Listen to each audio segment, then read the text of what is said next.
Hello everyone, welcome back to the series of name reactions. Today we will be discussing the Wolf rearrangement. The Wolf rearrangement will itself not find any significance anywhere in your syllabus, but it forms the major chunk and it gives you the basic understanding about the very important name reactions, namely Curtius reaction, Schmidt reaction, Lawson reaction, and the Hofmann bromamide degradation. The very important and the very famous Hofmann bromamide degradation. So to understand these reactions, we must know what happens in the mechanism, and the entire study of Wolf rearrangement is to understand the mechanism. So let us start. First of all, Wolf rearrangement is a type of intramolecular rearrangement, that is, everything will occur within the molecule. Okay. Now the second point is alpha carbonyl nitrene intermediate is formed. It looks like a quite complicated word, but let us break down it. First of all, nitrene. Nitrene you must have studied in GOC, but for a brief idea, I'm telling you, nitrene is normally what do you see in ammonia? Ammonia has a lone pair and three bond pair, but in nitrene, what happens? You have one bond pair, two lone pairs, and a vacant orbital, and one of the lone pair is mostly depicted as a negative charge, but it is fine to depict it as a lone pair also. And first, let us count the number of electrons around nitrogen. It is 1 2 3 4 5 6. So it's a 6 electron species, hence it is not stable according to the octet rule, and therefore it is a reaction intermediate. So where were we? When alpha carbonyl nitrene. So this is nitrene. See here, this bond pair with hydrogen is replaced with a bond pair with carbon. Now this is a vacant orbital, this is one lone pair, and this is the other lone pair which I have depicted as a negative charge.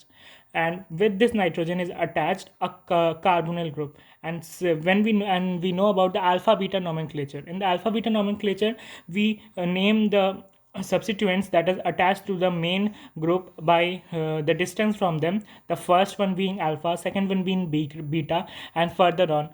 So since it is alpha carbonyl nitrene, so in the alpha position 2 nitrene is a carbonyl group. Okay.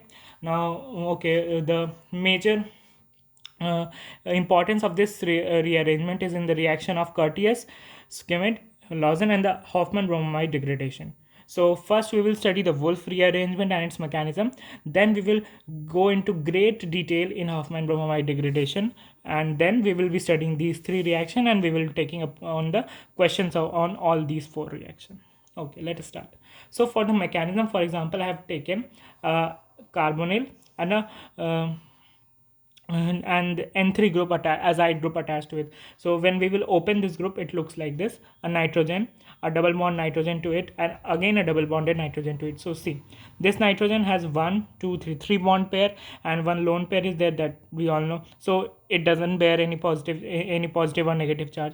This nitrogen on the other hand has four bond pair, and you may know that nitrogen with four bond pair bears a positive charge.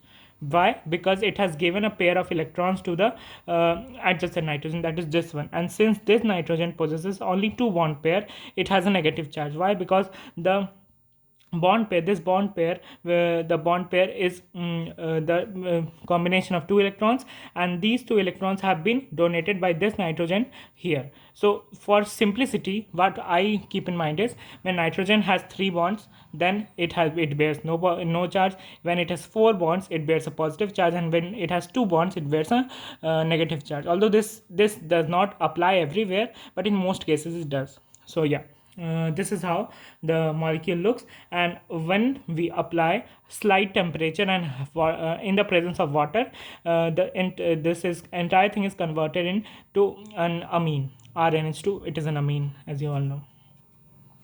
So let us look at the mechanism.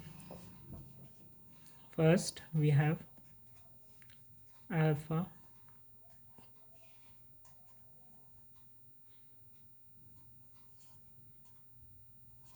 now what we have to do is, the entire focus is on this nitrogen, the carbon attached to the nitrogen. This is the alpha nitrogen. See, this nitrogen, this is the main nitrogen around which the reaction will be occurring. So as since heat is given, so as heat is given, so we must tend to make a compound which will favor the high temperature, or we can say that if the entropy of the system increases, then the reaction would be favored in forward direction. So you can see, if you see minutely, if this negative charge goes here, then and this bond pair goes here, we have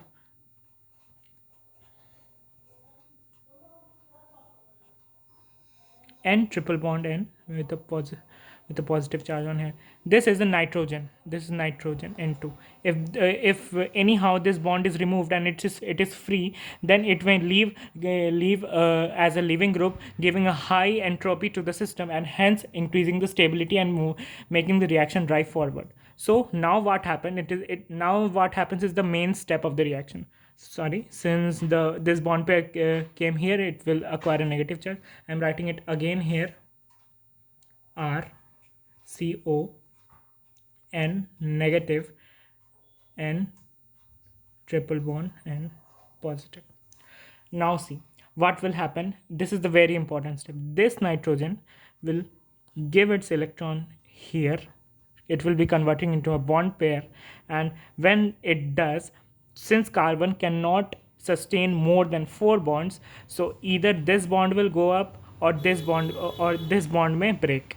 But say even if this bond goes up, it will again revert back, as you all must have studied in nucleophilic addition. So it has no benefit in going up. So what happens is that this R group migrates from here and attacks on this nitrogen and leaves this N2 group out. I'll be explaining again. That is, the what is formed is C double bond O double bond N. C double bond O double bond O double bond N single bond R. Yes, this is formed. What happens again? See again, this negative charge will go here, where between the bond of carbon and nitrogen. Since carbon cannot have more than 4 bonds, so the R group, that is the alkyl group, will migrate. And where will it migrate? Since this is the leaving group and it has to leave. When this will be leaving, it will be giving nitrogen with a positive charge. So as this leaves, this delta positive charge is being developed here to maintain that, to neutralize the nitrogen, or to neutralize the delta positive charge that is being developed on nitrogen. The R group is attacking, and this is leaving as N2 group. N2, that is a leaving group. In further ways, you can understand that this R group is actually making a substitution, that is the substitution reaction on this nitrogen. You may see it once again. I am telling you, then everywhere we will see the same thing. We have a nitrogen, one leaving group attached to it, and on the other side this this carbonyl group. The negative charge of the nitrogen will go between the carbon and nitrogen bond. Since carbon cannot have more than 4 bonds, this alkyl group will leave. This alkyl group will migrate. This alkyl group will migrate to the nitrogen, which is developing the delta positive charge. As it attacks, the living group will leave. So we are left with this. But this is not the amine we saw. This is isocyanate. But you must remember, this entire thing is occurring inside aqueous medium. So aqueous workup or hydrolysis is left. So let us do hydrolysis.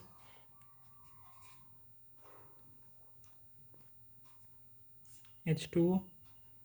We have slight amount of acid. So first of all, what happens is this oxygen grabs the proton.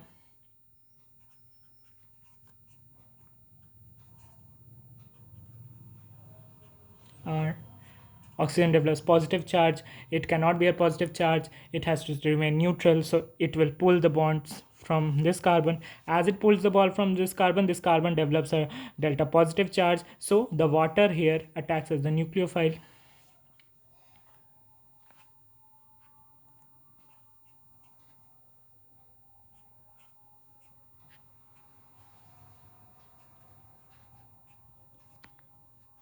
So since again water has this oxygen has three bond, it has positive charge, it cannot bear more than two bonds. So what happens, it will take its electrons from this hydrogen, and this nitrogen, which has a lone pair, will attack on this proton.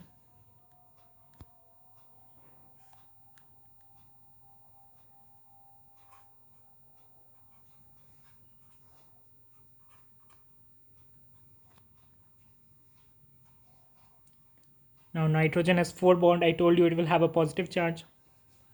So since it has positive charge, does not want to bear the positive charge. It will be taking its electron from this carbon. As it takes the electron from this carbon develops a positive charge on it, and when it develops a positive charge, either a water can attack, but since it is already a diol, so water will not attack further. Hence the other possibility is the lone pair of this oxygen give its may make its lone pair convert into a bond pair. Yeah, like this.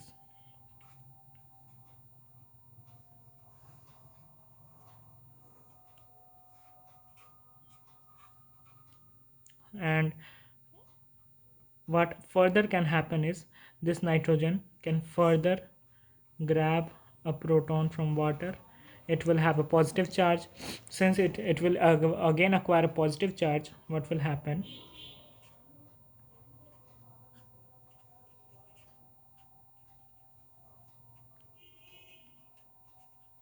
nitrogen is a positive charge, it will be pulling its electron from this carbon. And one more what we can see is that the everywhere where H plus is taken from water and OH minus is left, or you can say even water is left, H2O. So what water will do is it will grab the proton from this oxygen. This will be converted into a bond pair like this, and the bond between carbon and nitrogen will go to nitrogen. So we have R NH2 plus, very important thing, you can see this entity, this is CO2. We had CO2 released. Yeah, this is the aqueous workup. So we did the first of all, what we did the Wolf rearrangement here. In the Wolf rearrange, what happened, the negative charge of the nitrogen was converted into a bond pair, and the bond, when it was converted into a bond pair, since carbon cannot bear more than four bonds, the alkyl group migrated to the nitrogen, and when it attacked the nitrogen, the living group left. And when the living group left, the entropy of the system increased, and we led to the formation of isocyanate. And this isocyanate underwent aqueous workup to form amine and CO2. And we must not do this entire thing in exam. For the aqueous workup, you know the trick very well. That is, I'm showing you O C N R. Leave this oxygen and look at this. More electronegative element is nitrogen. We will have H over there and OH over there. Since it has two bonds, one more H over here and OH over here. Cut the bonds. We are left with R and H2 and C O OH. You know, 2 OH on one carbon is unstable, so it will lose water and lead to the formation of CO2 plus RNH2. This entire thing you may not do, but the most important step here and the learning we get is this: this concerted mechanism for Wolf rearrangement. This we will be using. Here you have N2. In any other place we will have any other leaving group, but the concept will remain same, is that we will have an alpha carbonyl nitrene, and here any leaving group. It may be N2, Cl, and any bromine, any other leaving group. Yeah, this was the entire Wolf rearrangement. The most important this step is, I am again and again repeating, is this one, where the formation of isocyanate ion, so isocyanate compound. So you must keep this in mind, and further we will be proceeding on Hofmann bromamide degradation, where we will see how this was used to study the mechanism of Hofmann bromamide reaction. Hope you liked it. Thank you.